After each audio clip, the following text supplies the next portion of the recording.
દીવમાં ભાજપના સ્થાપના દિવસની ઉજવણીના ભાગરૂપે ભાજપના વરિષ્ઠ સભ્ય અને 2 નવા ઉપસરપંચોનું સન્માન. સમગ્ર ભારત દેશમાં ભાજપ દ્વારા સ્થાપના દિવસની ઉજવણી થઈ રહી છે, જેના ભાગરૂપે દીવમાં કોમ્યુનિટી હોલમાં ઉજવણી કરવામાં આવી, જેમાં દીપ પ્રાગટ્ય બાદ મહેમાનોનું સ્વાગત થયા બાદ દીવમાં ભાજપના વરિષ્ઠ સભ્ય અને દીવ જિલ્લા ભાજપ પ્રમુખ રહી ચૂકેલા શ્રી રમણીકભાઈ બામણિયાનું દીવ જિલ્લા ભાજપ પ્રમુખ શ્રી મોહનભાઈ લક્ષ્મણે શાલ ઓઢાડી પુષ્પગુચ્છ આપી સન્માન કર્યું. સાથે સાથે બુચ્ચેવાડા ગ્રામ પંચાયતના ઉપસરપંચ શ્રી રોમેશ મગન અને ઝોલાવાડી ગ્રામ પંચાયતના ઉપસરપંચ શ્રી હીરાભાઈ બાવાનું સન્માન કર્યું. આ પ્રસંગે મુખ્ય વક્તા તરીકે મ્યુનિસિપાલિટીના માજી પ્રમુખ હેમલતાબેન સોલંકી, મહામંત્રી શ્રી વિપુલભાઈ સોલંકી અને દીવ જિલ્લા ભાજપ પ્રમુખ શ્રી મોહનભાઈ લક્ષ્મણે ઉપસ્થિત નેતાઓને પક્ષની કાર્ય પદ્ધતિ વિશે માર્ગદર્શન આપ્યું. સૌપ્રથમ આપણે વંદે માતરમ રાષ્ટ્રગીત ગાઈને આ કાર્યક્રમની શરૂઆત કરીશું. તો આપ સૌને વિનંતી છે કે રાષ્ટ્રગીત માટે ઉત્તરાયણ સ્નાન કરો.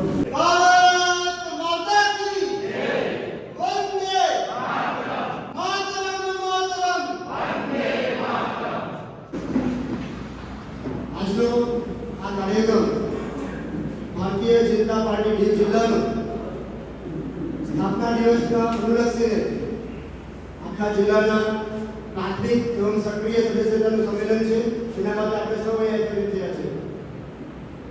આ કાર્યક્રમમાં જેના અધ્યક્ષપણે થઈ રહ્યો જોવાનું છે તે આપણા જિલ્લા અધ્યક્ષ શ્રી મોહનભાઈ લક્ષ્મણજી તેમજ પ્રદેશ મંત્રી શ્રી કીર્તિભાઈ ગોવિલજી તેમજ પ્રદેશ મંત્રી એવં કાઉન્સિલર શ્રી કિરણભાઈ, એમનો પણ હું ભારતીય જનતા પાર્ટીને સ્વાગત કરું છું.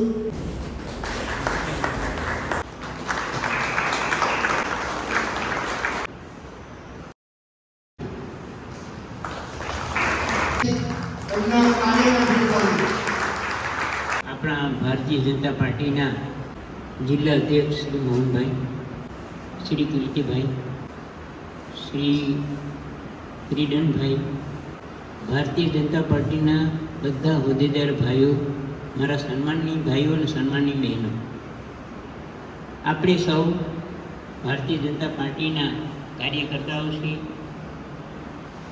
અમે જે કાર્ય કર્યું એ તો ભૂતકાળનું થઈ ગયું, પણ જેટલી પણ કઠિનાઈ એમાં સહન કરવી પડી એ ભગવાન સાથે હોય તો કામ થાય આપણું.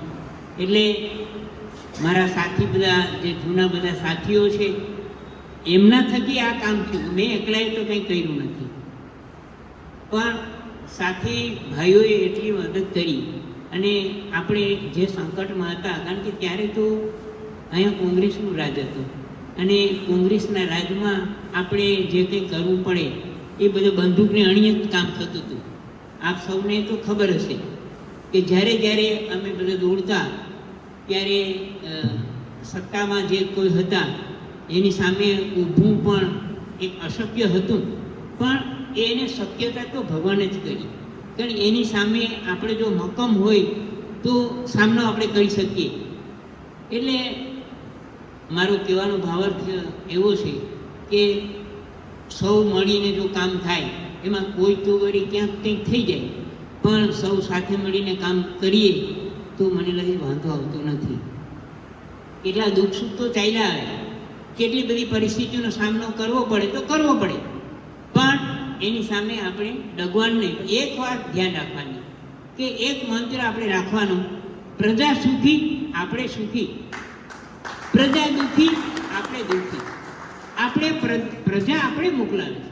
આ બધા કાઉન્સિલર ભાઈઓ મારા છે, હું પણ 2 વખત કાઉન્સિલર હતો, પણ પ્રજા આપણે મોકલાવે છે, આપણે વિશ્વાસથી મોકલાવે, તો આપણે એનું કામ કરવું જોઈએ.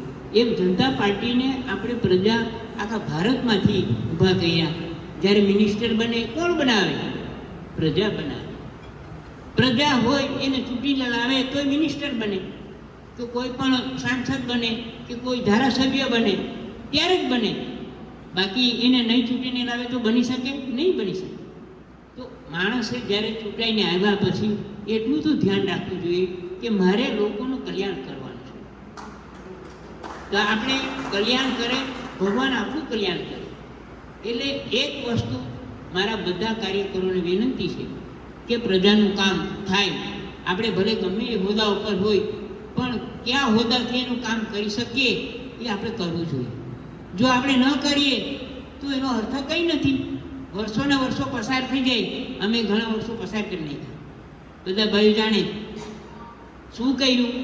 જ્યારે આપણી પરિસ્થિતિ ચાલી શકવાની નહીં હોય, ક્યાંય બેસવાની નહીં હોય, ત્યારે આપણે બેઠા બેઠા યાદ કરશું કે આપણે કેટલું કામ કર્યું. એટલે આવી પરિસ્થિતિમાં ભગવાને આપણે ઘણા દિવસો સારા આપ્યા, તો આપણે સૌનું કામ કરીએ, સૌ ખુશી રહે. હવે હું એક દાખલો આપું તમને કે નાળિયેરીનું ઝાડ હોય, એમાં નાળિયેર થાય, એ બિચારી નાળિયેરી તો પીતી નથી. નાળિયેરી પાણી પી નહીં પી, એ આપણે આપે. તો આપણી જિંદગી આપણે બીજાને આપવાની, આપણે બીજા માટે કામ કરી છૂટવાનું. એનું કામ આપણે કરીએ તો આપણું જીવન સાર્થક બને. એટલે મારે બીજા કોઈ તો તમને કંઈ કહેવાનું નથી, પણ આ જીવનમાં ભગવાને આપણે જન્મ આપ્યો, સારી રીતે આપણે ચાલવાનું છે. ભલે હું પક્ષમાં છું, પક્ષનું કામ કરવાનું, પણ પક્ષના જે મોટા પણ જો કાર્ય કરતા કોઈ મોટા માણસો પણ આવે તો હું એને ખુલ્લા દિલથી કહું છું કે લોકોનું કલ્યાણ થાય એવું કરો.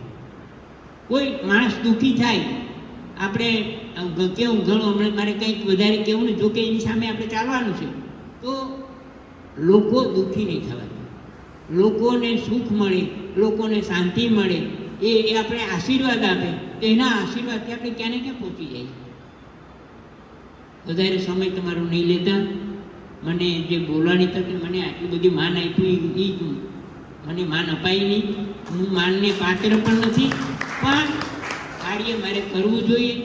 કોઈ પણ વડીલો આપણા આવે એને સારી ભાવનાથી આપણે એને આવકારવાના. હવે જો આજે બધા નવા નવા કાર્યકર્તા થઈ ગયા, આપણે કોઈ પહેચાન નહીં, તમે મને બહુ ઓળખો નહીં, હું તમને બહુ ઓળખો નહીં, પણ દિલમાં એક વાત રાખવાની, આપણે કોઈ પણ માણસ મળ્યા એને સન્માનથી આપણે લઈએ, એનું સન્માન જાળવીએ, એ આપણે સન્માન પાછા આપે.